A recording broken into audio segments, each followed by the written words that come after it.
yaitu kegiatan yang bersifat preemptif, preventif maupun represif. Jadi di sini saya menggunakan 4 teori, masa betul ya kan?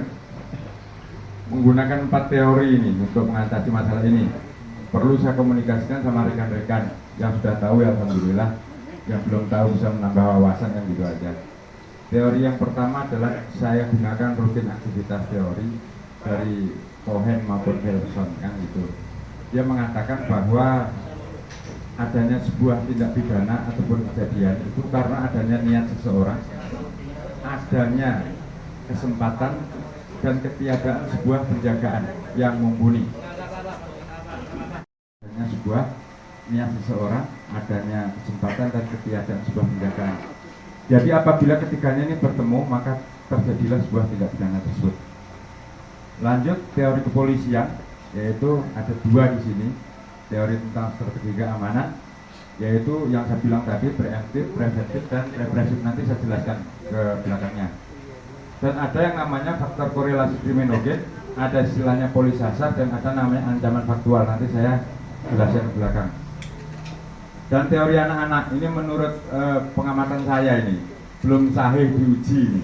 Belum sahih, hanya pengamatan saya selama di sini. Jadi anak-anak itu karena kegiatan pemanahan itu kebanyakan atau sebagian besar saya amati adalah anak-anak.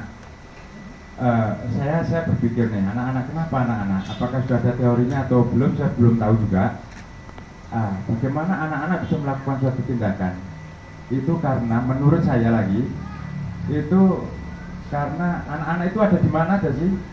Anak-anak itu jalannya paling di rumah, di sekolah, dan di lingkungan kan seperti itu. Sekarang yang bertanggung jawab di rumah siapa? Orang tua. Kalau di lingkungan siapa? Lingkungannya, tempat bergaulnya. Kalau misi Ramadan seperti ini kan dibawa ke ayat sucinya, berkumpulan dengan orang soleh kan gitu. Larinya ke ayat situ. Yang ketiga adalah sekolah. Oke. Masuk dari keempat teori tersebut, saya masuk nih. Penyebabnya anak-anak. Apa yang perlu saya lakukan dengan anak-anak? Pada saat saya datang pertama kali ke sini, saya sudah kumpulkan seluruh Babin Kamtibmas, ku upload di dalam IG.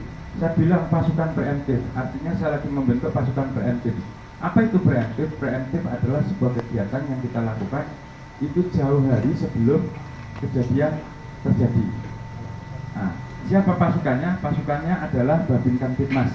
Jadi dia ngajak ngobrol-ngobrol, ngajak bercanda.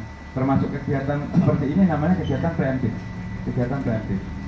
Saya sudah kumpulkan, ya banyak kendala lah, banyak ini itu, namanya juga saya baru masuk, situasi dasar yang mengharuskan saya harus membangun di situ.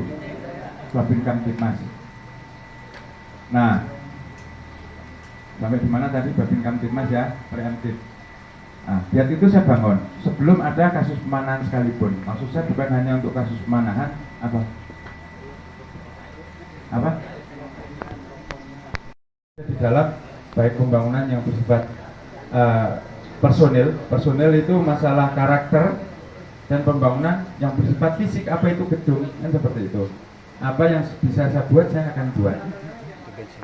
Nah, Babin Kamtibmas sudah saya bangun. Habis itu kegiatan apa lagi? Kegiatan maksudnya secara preemptif Babin Kamtibmas di situ untuk masalah kita membalik ke masalah pemanahan. Apa yang saya lakukan tentang hal itu? Karena saya mengetahui di situ ada sekolah, ada anak, ada lingkungan. Saya mencoba masuk melalui sekolah. Sekolah saya undang. Siapa sih yang paling berbahaya? Yang paling yang setidaknya agak intens itu adalah Woha, Palibelo, Belo, Monta. Ada juga waktu saya undang para kepala sekolah itu datang kepala sekolah dari Lambu. Alhamdulillah orang Lambu pun masuk kabupaten. Saya senang juga. Disitulah saya perkenalkan program yang sudah saya dibuat oleh Kasat Lantas, yaitu polisi siswa yang sudah di launching di Palibelo. Waktu itu ibu waktu juga datang mengapresiasi tentang hal itu. Saya kumpulin. Oke. Maksud saya apabila ada sentuhan polisi di sekolah, itu mudah-mudahan bisa terpengaruh setidaknya oleh energinya polisi di sana, sehingga barat dengan menyalakan sirine dia keluar keliling-keliling kampung dan sebagainya, Artinya masuk lagi rumus yang rutin aktivitas teori. Niat anak itu sudah ada, bawa panah, kesempatan ada, tetapi adanya sebuah penjagaan dari polisi dalam bentuk blue light patrol, mudah-mudahan tidak akan terjadi. Itu adalah senjata dalam bentuk preventif. Yang kami lakukan apa? Yang kami lakukan adalah membuat patroli-patroli skala besar, membuat patroli-patroli ringan, patroli kecil, misalnya apa? Patroli sahur dan lain sebagainya. Terus patroli buka puasa kita lakukan. Nah, ini pun masih los. Kemarin kegiatan di situ, kegiatan di Panda, di Jalan Baru. Kita sudah bikin patroli kecil, rupanya kena juga. Ada juga orang Cipanah di situ. Akhirnya lah kita bikin tongkrong di situ. Bikinlah bagaimana cara pengaturan di situ apa jalur itu bolak-balik. Akhirnya terjadilah sebuah crash di situ. Nah, preventif itu seperti itu. Pasukannya Sabara kita lakukan pencegahan, menghadirkan polisi di tengah situasi yang rawan. Itu kira-kira preventif, dan itu sudah saya lakukan. Kalaupun belum maksimal ya mohon maaf atas keterbatasan saya. Nah, terus yang ketiga adalah kegiatan yang bersifat represif. Apa itu represif? Represif adalah penegakan hukum apabila preemptifnya dol, preventifnya dol, loss artinya kan, lewat dia. Kita gunakan yang ketiga, namanya apa? Represif. Represif adalah penegakan hukum. Siapa pasukannya? Pasukannya bisa siapa saja, bisa Sabara, bisa Bimas, bisa siapapun, tetapi panglimanya adalah reserse. Reserse kriminal khusus, reserse narkoba, itu adalah pasukan-pasukan represif, artinya penegakan hukum.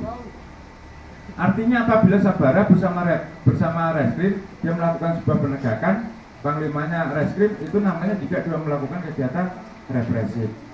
Nah, khusus tentang masalah pemanahan di sini yang kami lakukan adalah sudah ada 4 LP yang sudah kami tangani, baik dari laporan, baik dari preemptif, baik dari